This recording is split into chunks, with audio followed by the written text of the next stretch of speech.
So one of the most important parts of having an inclusive ministry is having a sensory break area where kids who are overwhelmed can settle down. Last time we learned what to put in our break area. Join us today as we learn best practices for how to use it. Wow, you look excited. Is that the thing you ordered that you've been waiting for? There's nothing better than getting something new. But what happens if you aren't sure how to actually use it?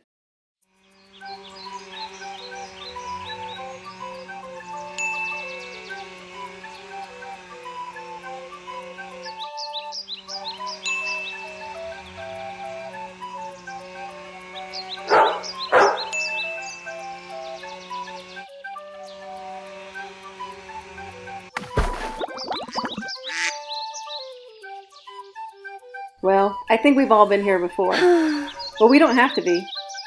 When it comes to inclusive children's ministry, setting up a sensory break room is one of the most important things that you can do. What is even more important than creating one is knowing how to use it.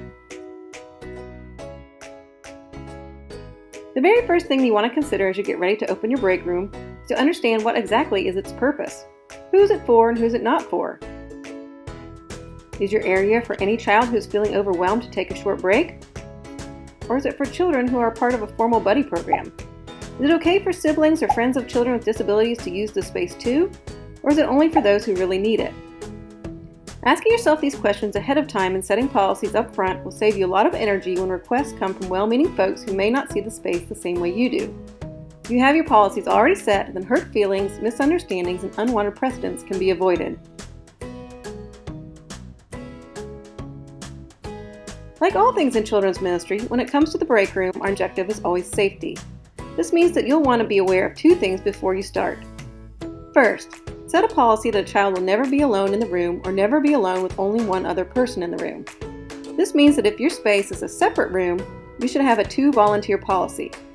At least 2 volunteers should be present at all times if a child is using the room. If your break area is part of a larger room, then make sure that all parts of the area are visible to other volunteers at all times. This protects both the children and the volunteers and should be part of any ministry. The second thing you want to be aware of is elopement. Some children with special needs are prone to elopement. So what is elopement? Well, in simple terms, elopement means to run away and not come back. This is common in kids who have autism and is a serious concern. In order to protect children from eloping, take a good look at your break area and ask yourself if there are any places that could be easy to slip out of unnoticed. If so, find a way to make these safer for everyone. Okay, so now we're back to one of my favorites, managing expectations. This is crucial to the success of your area. Children thrive on routine and feel more secure when they know what to expect next. You can start by communicating your expectations for the area with your team. Are there children who should plan to start the service here each Sunday? Or will it just be used as needed? Will kids initiate the break request or your team members? How long will children be expected to stay in the room? The answers to these questions are completely up to you. The important thing is that you know the answers to them and communicate them to your team. If your team members establish expected procedures for the room, your kids will do much better. Which brings us to the next question. If a child enjoys the break room, how will we ever get him back to his class? That's a great question, and the even better news is it may be easier than you think. 3 words: prepare for transitions. When you're ready for a child to return to class, you want to help them prepare for this transition by communicating expectations both verbally and with visual aids.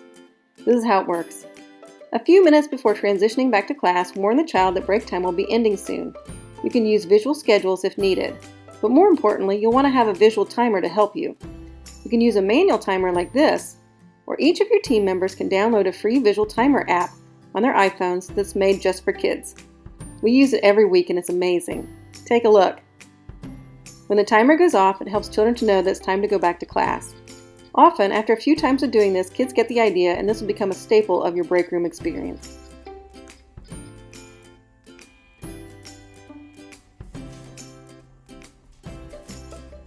And the last thing you want to remember is this. It's okay to be flexible. Setting policies, communicating expectations, and being consistent are all best practices for inclusive ministry. But there will be times when you need to make changes in the moment, and that's okay. Special needs ministry is unpredictable sometimes, so being flexible is important.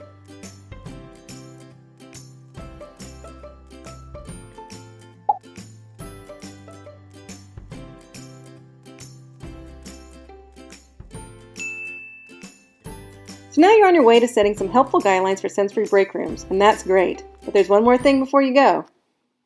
The next time you get something new that you can't wait to try, stop and ask yourself, what should I consider first? Sometimes this makes all the difference.